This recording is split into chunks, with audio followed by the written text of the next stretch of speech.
peligroso. Ahí nace la sociodicea. Y la lógica cambia. Ya no es hecha la norma, hecha la trampa, sino hecha la trampa, hecha la norma. Bueno, surgen, de esto hay miles de ejemplos. ¿Qué es la sociodicea? En esto el maestro Pío es muy experto. Leibniz escribió en francés la Théodicée. Y la Théodicée, como de 500 páginas, se resume en 3 proposiciones. La primera, Dios es infinitamente bueno. La segunda, Dios es omnisciente. Y la tercera, existe el mal. Voltaire lanza en ristre en Cándido, se enfrenta contra el pobre Leibniz, y porque Leibniz dice que este es el mejor de los mundos. Y entonces, cuando dice Leibniz en la Teodicea, el problema no es de Dios, si hubo un terremoto o si hubo asesinato, el problema es de la libertad del hombre. Parangoneando a Leibniz, Pierre Bourdieu toma el concepto de sociodicea. O sea, la teodicea sería justificación del mal a pesar de Dios.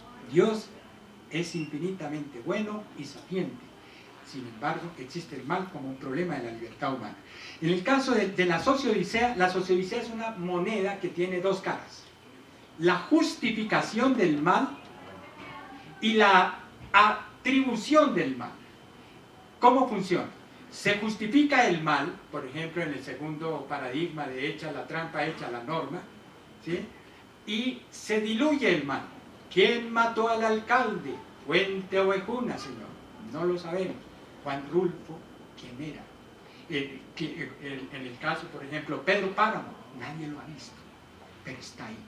Entonces, la sociodicea es una justificación de la norma en detrimento de la sociedad. Cuando, por ejemplo, Cicerón le dice a Catilina, ¿hasta cuándo, Catilina, usted cuándo, Catilina, butere patientia nostra?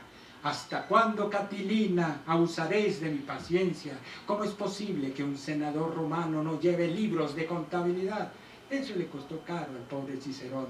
Después, cuando Marco Antonio lo manda a matar y le cortan el cuello y le sacan la lengua como ese gran orador, así nació la contabilidad forense. Así nació. Entonces ahí, ¿cuál es la solución? Dios mío, la cultura. O como lo dice el maestro Javier Torres, crear un símbolo. Un símbolo. No sé, Antanas hablaba de las cebras, un símbolo. El símbolo que yo propongo es Jano. Jano, Januarius, enero, el dios de las puertas, que es el dios contable también, que contabiliza, crear un símbolo, porque yo sí estoy convencido que si cambian las instituciones a través de la cultura, el corrupto no entra. Es un problema de educación, y ese problema de educación es paideia, y lo planteo en 3 niveles, así, como una, que son, diríamos, simultáneos.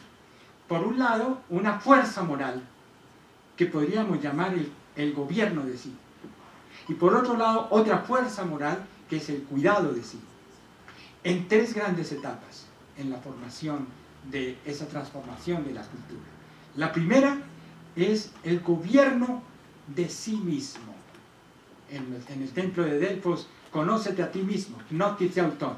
Pero también el cuidado de sí mismo, en el sentido de los romanos, mens sana corpore in corpore sano. Ese es un proyecto moral. Ahí nace la prudencia, como mi punto no final, como punto de partida. Y luego, en el segundo nivel, el cuidado de la casa, y el cuidado de la casa es la oikonomía, ¿cierto? Yo diría oikos casa y nomos el gobierno. Y después, ese es un problema económico. Economía no es solo finanzas, economía es eso, la administración doméstica. Para luego, el cuidado de la casa es la oikología, la ecología.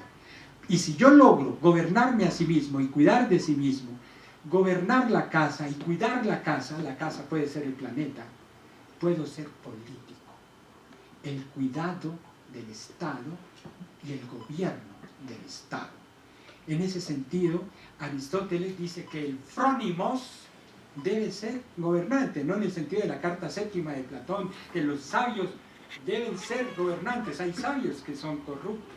La prudencia, entonces, cuando Cicerón, por ejemplo, dice Deus esse puto, yo no creo que deba traducirse como creo que los dioses existen. Cicerón no era precisamente un creyente. Debe traducirse como puto putas putare, en latín es pensar. Y la contabilidad tiene el nombre de la razón. Puto putas putare, cuando digo el cómputo, ergo sum, ¿cierto? Yo pienso en comunidad. Yo no pienso aquí atrás, a eso que está afuera, como dice Descartes, el cogitare. Estoy fuera de la realidad, sino que estoy dentro, cómputo. Entonces ese computare hace que yo piense en relación al otro, la filosofía del Ubuntu. Esto pasó en Pacioli, en su libro Summa de Aritmética, Proporzione et Proporzionalità, especialmente en la parte novena, cuando habla de computis et scripturis, de las cuentas y las escrituras. Él dice que hay tres significantes para lo contable. Uno es el de la computistería, es decir, el saber manejar los intereses simples, compuestos, la regla de tres, lo que serían las matemáticas financieras. Otro es el de la computistería. Otro es el de la contabilidad. Contabilidad no es contabilidad. Contabilidad es simplemente el registro contable. Dimitri sabe más de eso. Y el otro es la rayonería. La razón, que es un saber prudencial. ¿Sí? Entonces, en ese sentido, la ragione en latín también, en italiano, es razón. En griego, logisti es contabilidad y logos es razón. Es decir, que si la contabilidad tiene el nombre de la razón, ¿por qué es irracional? Porque la volvimos irracional. Precisamente con la promulgación de la Ley 1314 de 2009, cambia el paradigma contable en Colombia. Colombia entra a los estándares internacionales, mal llamadas normas, porque no son normas ni hablan de contabilidad, son estándares para la presentación de información financiera.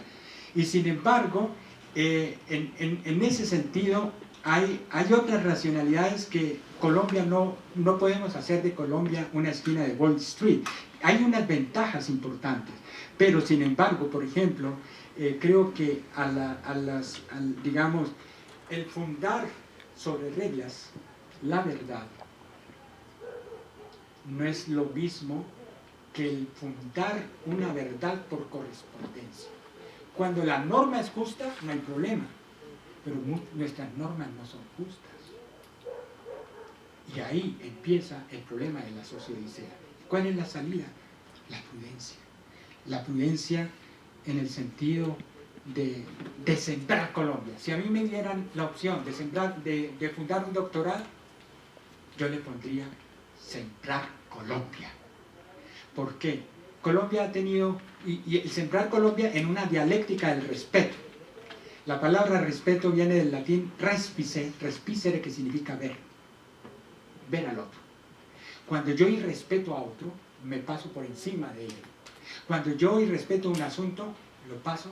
Entonces, esa dialéctica del respeto es una dialéctica de la eficacia. En Colombia ha habido 3 intentos de esa respuesta. Uno, muy honesto, un presidente muy honesto, don Marco Fidel Suárez, que le tocaba empeñar su sueldo para mandarle a su hijo a que se educara en Estados Unidos siendo presidente de Colombia. Lo demanda Laureano Gómez y sale con los pies limpios y crea la doctrina Respice Polum en el contexto de las relaciones internacionales, es decir, mirar al norte. Y ese Respice Polum terminó no en un mirar a los Estados Unidos. Bolívar decía, ojo con el gran coloso del norte, le decía a Santander. terminamos arrodillados al norte. Después, con López Michelsen se plantea la doctrina respice similia, mirémonos entre semejantes, pero entre semejantes, digamos, en el contexto de las élites hereditarias que han gobernado. Este humilde servidor, sin ser esos grandes que mencioné, yo planteo la respice semina, mirad la semilla, volver a la cultura. Cultura en latín es cultivar, y cultivar la prudencia. Muchas gracias. Bueno, a continuación entonces voy a ceder la palabra al doctor Javier Torres, quien fue el director de la tesis.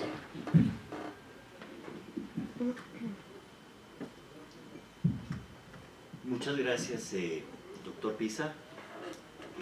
Muchas gracias a los queridos colegas jurados de este trabajo. Por supuesto, gracias a Jesús por su presentación, que como ustedes han podido ver es un fiel reflejo del trabajo y de la inclinación ideológica e intelectual de Jesús. Quiero decirles que tanto el trabajo escrito como el trabajo oral representaron para mí una dificultad enorme. Y es que dirigir a Jesús es prácticamente imposible. Confieso con toda honestidad. Honestidad al contador de duda hacia más. Este trabajo, como todos los trabajos de investigación académica, tiene una historia. Y la historia creo que nace en alguno de mis cursos, en donde después de exponer una serie de teorías, les expliqué, como sigo diciéndoles a los estudiantes, bien vale la pena que miremos esto desde nuestro país, desde esta grata Universidad Externado de Colombia, desde esta circunstancia nuestra. Allí, permítanme anotar un dejo orteguiano. Y a partir de ese momento, Jesús se aproximó para decir qué interesante le parecía que reflexionáramos sobre Colombia y sobre, como acaba de decir en su afirmación de conclusión, cómo podemos observar el mundo con los pies bien parados sobre esta tierra colombiana. Eso nos llevó a la contabilidad, porque, claro, nos pusimos a conversar sobre el país y encontramos a don Antonio Nariño y su dificultad con el manejo y la contabilidad de los diezmos, y nos fuimos entusiasmando, Jesús, con esta idea. En alguna versión inicial de la tesis, ese era el motivo del escrito. Motivo que desapareció en la versión final de la tesis. Como desaparecieron las preguntas muy concretas que le hizo el doctor Pisa al doctorante hace un momento, y que el doctorante fue construyendo hacia atrás, hacia la fundamentación de la respuesta, más que hacia la respuesta misma. Ese es el temperamento de Jesús y ese es el sentido fundamental de la tesis. Esta es una tesis que, a mi modo de ver, es de fundamentación intelectual y de una profunda honestidad que el doctorante nos presenta para una reflexión ulterior. Por eso es un programa de investigación, doctor Víctor. Lo que sí es claro es que, además de esas preocupaciones de tipo histórico colombianas, pues conocí a Jesús aquí en esta universidad, en su capacidad como estudiante del doctorado en estudios políticos, en un momento en donde evidentemente atravesábamos, y no estoy seguro que lo hayamos superado, una crisis financiera monumental, producto, entre otras cosas, de eso que tú llamas, Jesús, el divorcio de la contabilidad y la auditoría. Era 2008 o 2010, en donde evidentemente se certificaba cualquier cosa que entraba en el terreno de la mentira.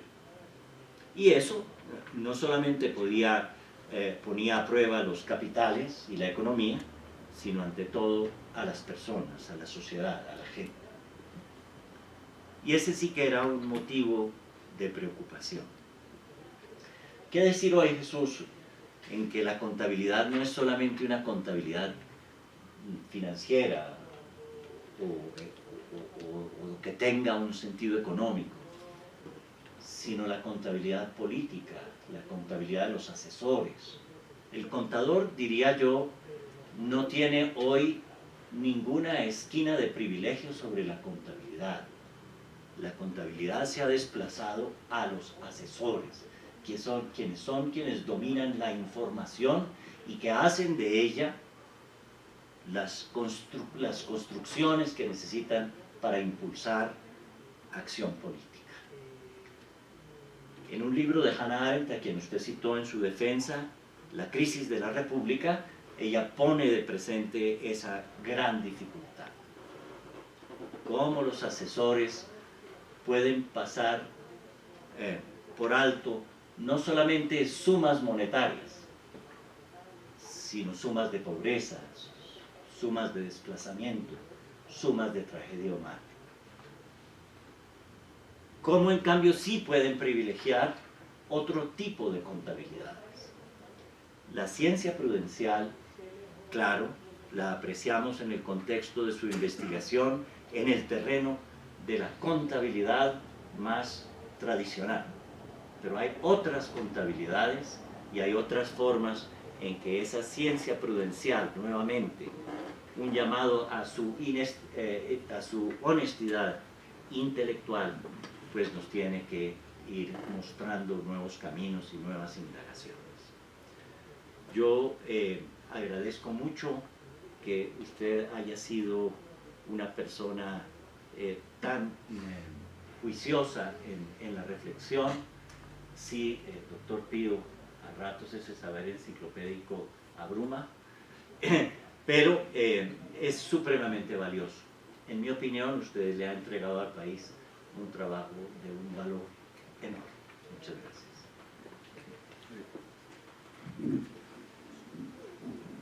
Muy bien, como está previsto, entonces en este momento suspendemos la sesión para deliberar, para que el jurado delibere. Les pediríamos comedidamente que nos permitan deliberar.